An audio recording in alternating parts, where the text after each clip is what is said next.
Hi, thanks for tuning in to another episode of The Spiritual Scientist. I'm Victor Hamza. Thanks for tuning in. So, what are we going to talk about tonight, right? Let's talk about. I was on. I spoke a little bit to Jason Christopher the other day, and we were talking about dimensions. That's always a fun thing. I was going to say something else just then, but let's talk about dimensions. Also mentioned something about 5G. I'm talking about 5D and 5G. 5D and 5G. Combine them together? Not really. So anyway, so there's something like I was talking about single second dimensional thoughts. You would have a person on like a linear plane to have second dimensional thoughts. What that would be like they would just see words in front of their, like in their almost mind's eye, but they don't really have a mind's eye. So that what they would envision is just words that come up like must do homework or something like that, or must feed cat. And when they want to do something, they'll do it that way because they're on a linear plane. So what that means is all their information that they have, they kind of draw like almost like a computer where it's pulling the information out and it's putting that information together in the forefront. So it's a staggered thought formation, right? So these people who are two-dimensional thinkers don't have they don't have conscious thoughts that emanate and reflect back. So in a way, so what they don't have is the ability to have an internal dialogue. The internal dialogue is a significant indicator of a third dimensional mind construct. So if you have a two-dimensional mind construct, what you have is you're on a linear plane.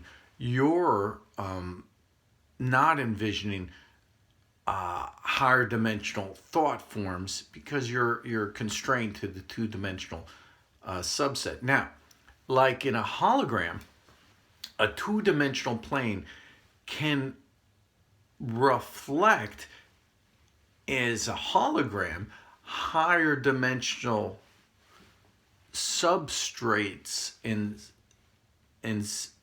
higher dimensional thought forms can be displayed on a two-dimensional plane. So if you take a hologram, and let's say a hologram of flamingos, right? So we're looking at a picture of hologram of flamingos, and you're looking at that, and then you move your head, and it seems like it's 3D, right? So the embedded code within the 2D hologram is actually from a certain angle can seem to be 3D.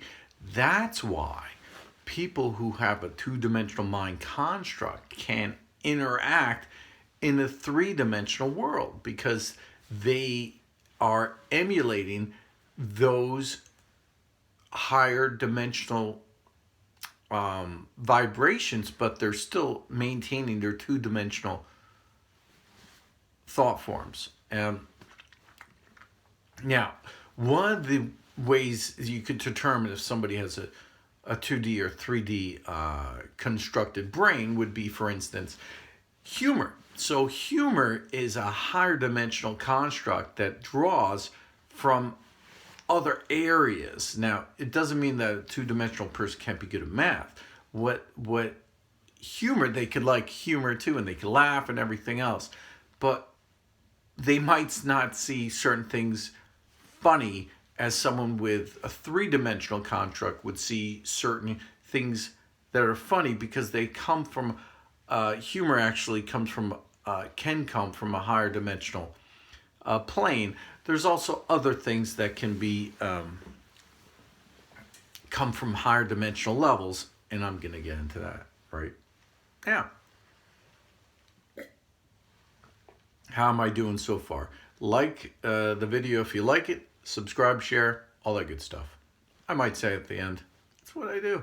So let's talk about third dimensional constructs. Third dimensional, 3. So we have third dimensional Father, Son, Holy Spirit, all that good stuff, right? So we are having the third dimensional construct. In a third dimensional construct, what you're having is you have the ability to, instead of that second, that mono layer, what you're doing is you're going above that. So you can actually reach, in the third dimensional layer, you're reaching thoughts way over here, and there's one over here, and you put it together, and you got one over here, and you got one over here, and you reach up, and you put it together. So you're having this triangle, So the triangle, the Illuminati. So the triangle is indicative of taking those two-dimensional planes and you go into a higher dimensional frame and you're pulling all together. So it's a geometric shape that's very transitive, higher thoughts and feelings. So what happens is, so now you're aware of two congruent thoughts and combining them into a higher dimensional plane of thought. So people who have, again, 3D ideas are able to translate those ideas into different ideas, being creative. So taking basic tools and combining them. Being a mechanic, you can be 2D, you could be 3D. Inventing something now, that would be more 3D. So Nikolai Tesla was the idea behind him, and his life story was when he was growing up in, I believe, Serbia. Correct me if I'm wrong. I'm sure all you fact checkers are out there going to correct me.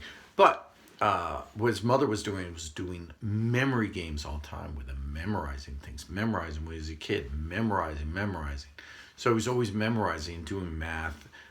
Then he would end up looking at something later on and doing the math, because he did so much math, seeing that in the third dimensional construct in his head, seeing the math and seeing the dimensions, and he could do all the plans and everything in his head, right?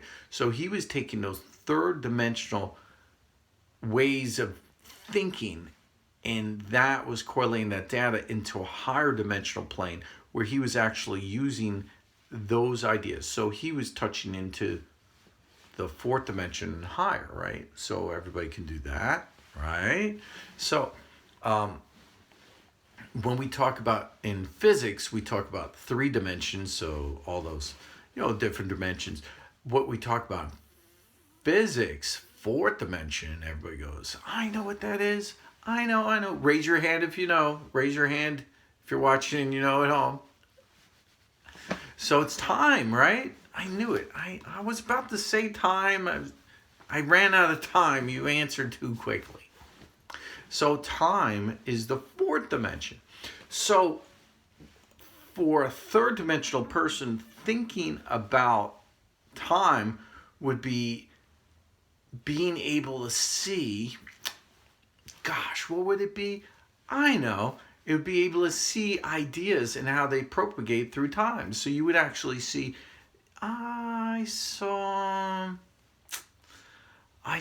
a red car before, and now I saw a red car in a magazine. And the red car that I saw seems to be just like the red car in the magazine later on. That's kind of weird.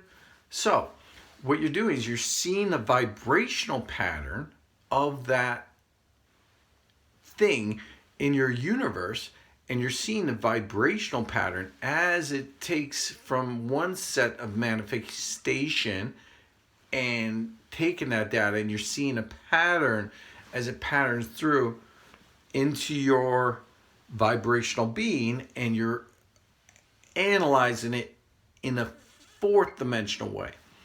Most people don't perceive it, and they let it go. Some people don't see it at all.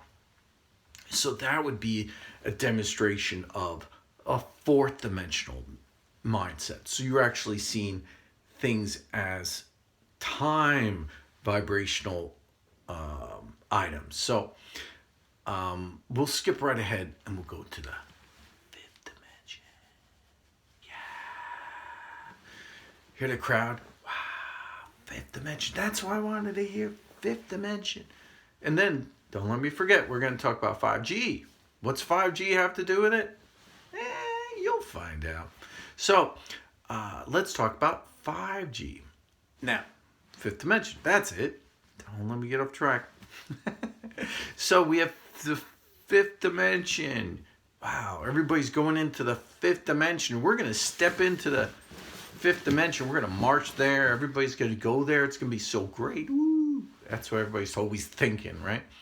These dimensions, just to start, aren't places. There's not a place that you're going to go to and be like, yeah, oh, by the way, this is stupid. I know. I have no background. If you want to send in money anytime, you want to send me something, feel free. And I'll get a studio. Until then, don't complain. It's free. So these these fifth dimensions aren't places really, right? They are, but they aren't. So they're vibrations. So you could have like 11 dimensions, 12 dimensions, whatever it is, right here, right now. They're really here. Boom. You're there. You're like, where? What? So they're around you now. They're there, but it's just your senses. You're not perceiving them, right? So, like, David Icke, there's a lot of people that talk about this. You have this, certain. This is my graph. This is what I have. This is what I can afford. So we have a graph. Here's my graph. So you have this subset, right? So you have a certain amount of a wavelength that and within that's your ability to perceive. And then there's all these other things out here, Excuse me, I take a drink of water. Drink filtered water. So, I had a nice conversation with the theoretical famous physicist Michio Kaku. And I told him, I said, you're my friend. He didn't say, we didn't fist bump or anything, but I kept telling him, you're my friend, because I like him. And I like his brain a lot. And we had a long conversation. It was pretty cool, a couple times. And I just said to him, Michio, I just don't get these dimensions sometimes. I mean, I'm just thinking about them. How do I describe, dimension? He says, well, Victor, it's my Michio invitation. So he goes, well, Victor, you can have a dimension that's kind of rolled up real tight. And then, so you can have it where it's really rolled up tight, like on a small plane where you wouldn't be able to perceive it. And so I said, I don't really get it. So how can we be in let's say I said, you purport that the universe is in the 11th dimensional plane, correctly? Correct? And he goes, yeah. I said, well, I just can't figure that out. He says, well, let me explain it to you, Victor. See, he used my name twice. I'm doing it in a story, just to be funny. But he said that you're in imagine that you're in a box, right? So you're in a box, but there's this cloth that covers you. Now, within it, you're like in the box, right? Meanwhile, there's this drape, like there's strings attached to the box, and it's going all different, directions. We're in the box because that's where we land. It's like we're hanging in a it's just draped. It's like a cloth around it, and you're just hanging on that. So there's the higher dimensions. You're not aware of them because they're out of our perception. So it's like we're hanging on it. Like you could have, for instance, I'm using this as an example, like gravity. So gravity could be a dimension, but you're not perceiving it, but yet it's impacting your dimension. So that's what I'm talking about, right? You get me, right? You get me? You get me? Are you getting me? Okay. So now we're talking about fifth dimension. I didn't forget. So now we're on the fifth dimension. Now in the fifth dimension, what you're able to perceive is you're perceiving other things. So you're perceiving, instead of in time, you're perceiving things that are in entanglement. And I talked about this before. You're perceiving entanglement. What do you mean? So you have something here, and it's impacting this thing over here, and it has the same spin. So this is having a negative spin over here. It's entangled, and this isn't having a negative spin. And you're like, wait a second, what does he mean?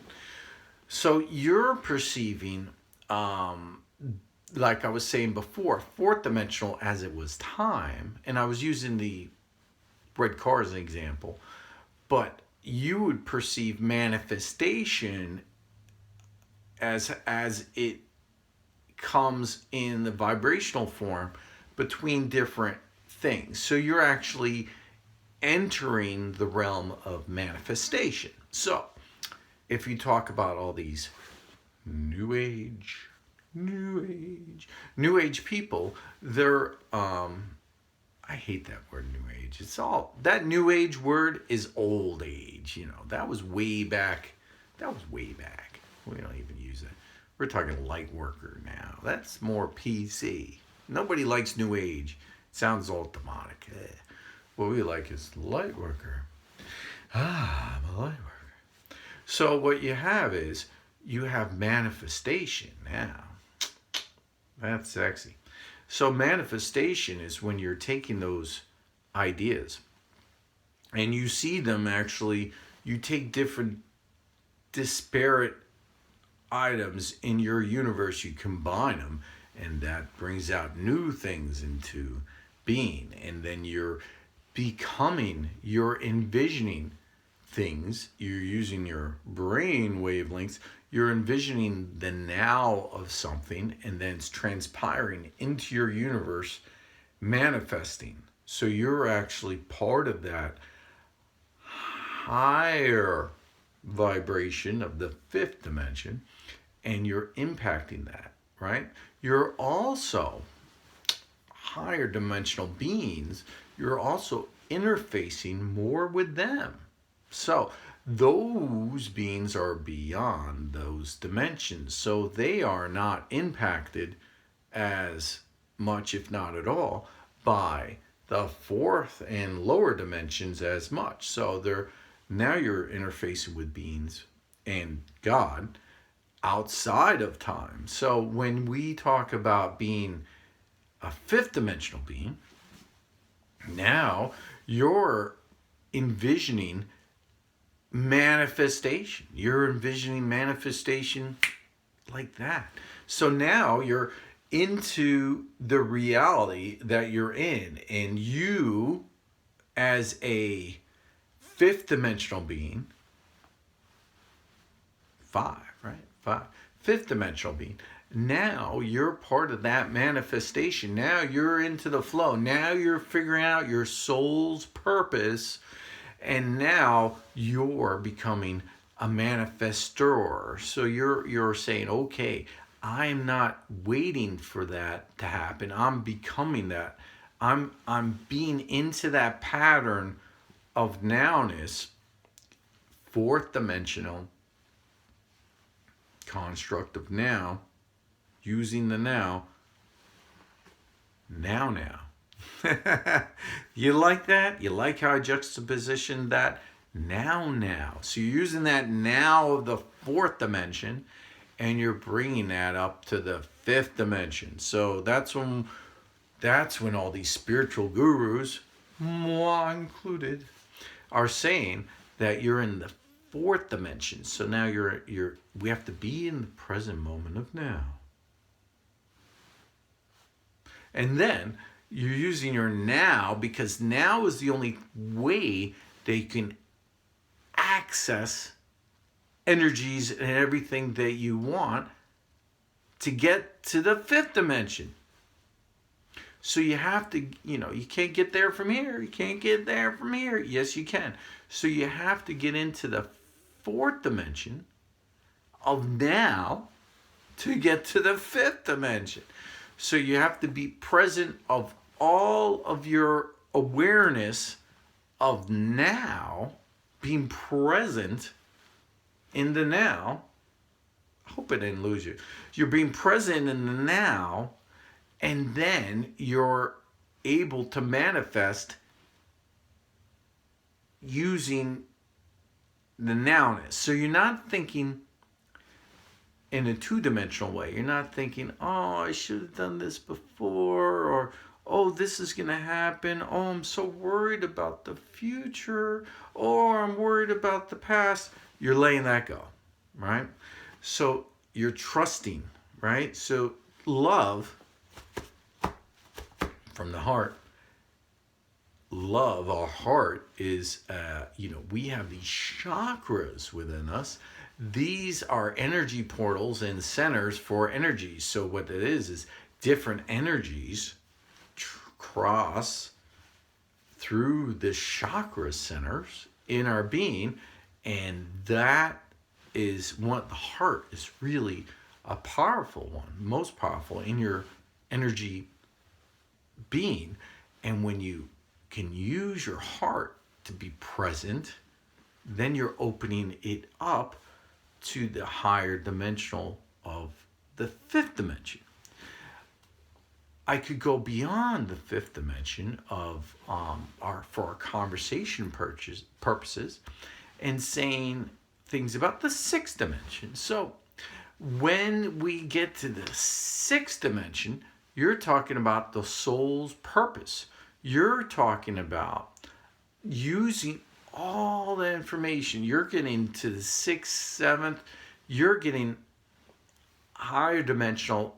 Seventh would be more impacting other people in their dimension. You're helping raising them up, but you're talking about mastership. So fifth dimension, I'm going to pretty much leave it there. I'm going to talk maybe a little, should I do a little more? Sixth dimension? Can you handle it? So, are we having fun? Sixth dimension, sixth dimension. So sixth dimension, now you're interfacing with your higher self. Where? Up there? Higher self. So now you're interfacing with your higher self. So you're getting information because you were looking inward, and now you've been going outward, and now you got out, and now you met in the middle, and now you're like, oh, okay, so I got to do this, I got to do that, I got to do this.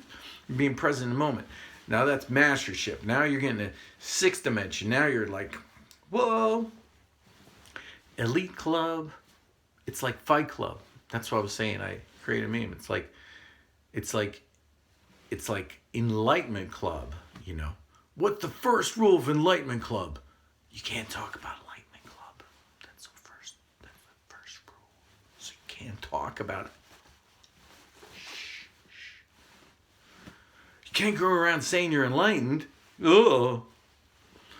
Then people will think you're coming from ego. Ew, ego. You're coming from ego. Everybody's egoish. Oh, where's ego from? What dimension's ego from, Victor? Stop. You guys ask me too many questions.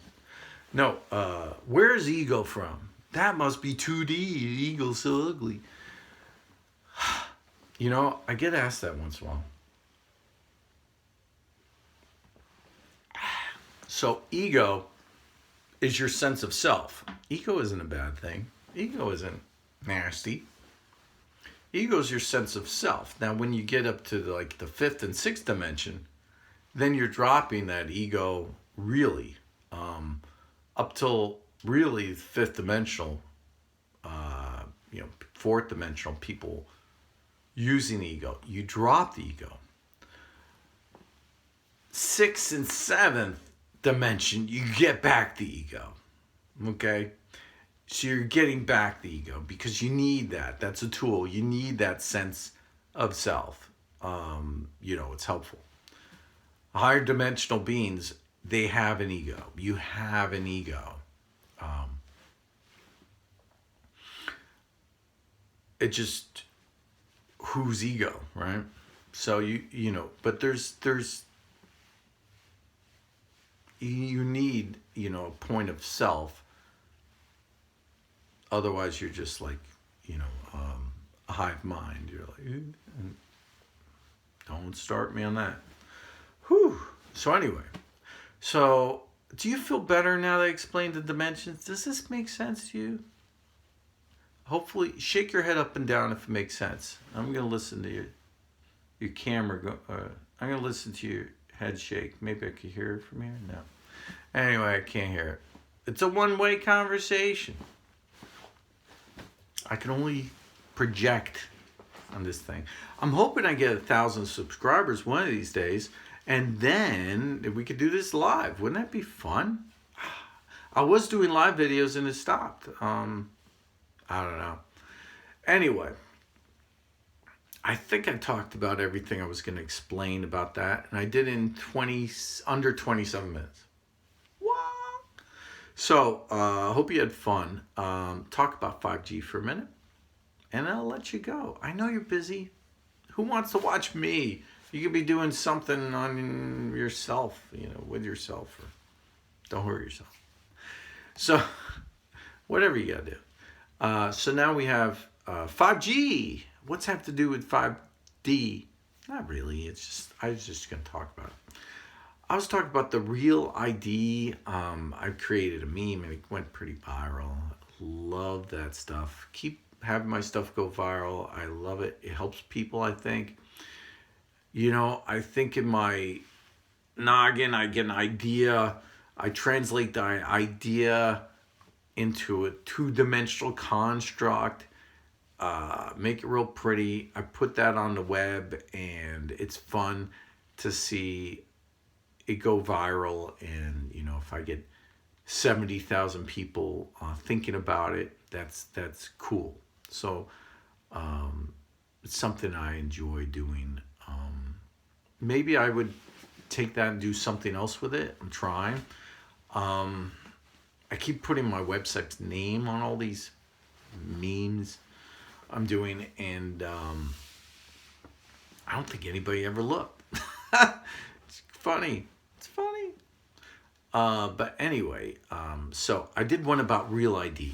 So Real ID is going to have an RFID chip in it, and the RFID chip is a passive chip, as I understand it. Listen, it costs us 60 cents probably put it in the Real ID. It's a passive RD sensor. So as in 3G and 4G, with that technology, you can go maybe, 3 feet, maybe less, depends on it. They have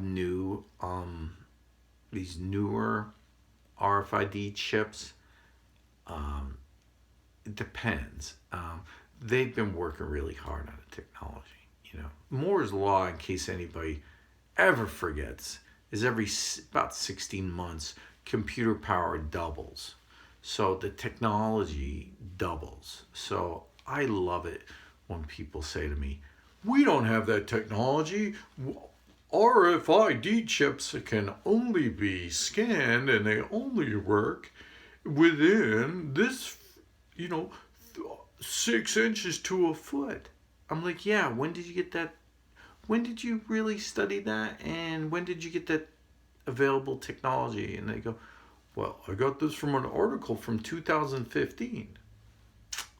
Gosh. So it's 2020 now. That was 5 years ago. You don't think they really progressed on RFID chips in the last 5 years? That technology became static, right? Is that what you're saying? And, people are like, oh, well, I don't know. Everybody always scratches their head. So don't underestimate the technology around you and what's happening. That's the first mistake for everybody.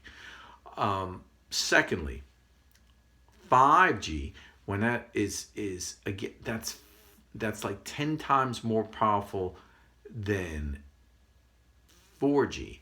And what that means is everything within it, especially RFID sensors, if they're tuned to the frequency that the 5G is, which of course they're doing, can go 10 times further.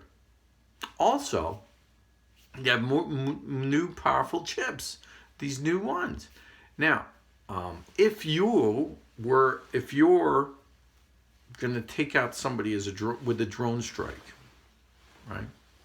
That's you're the president of somewhere.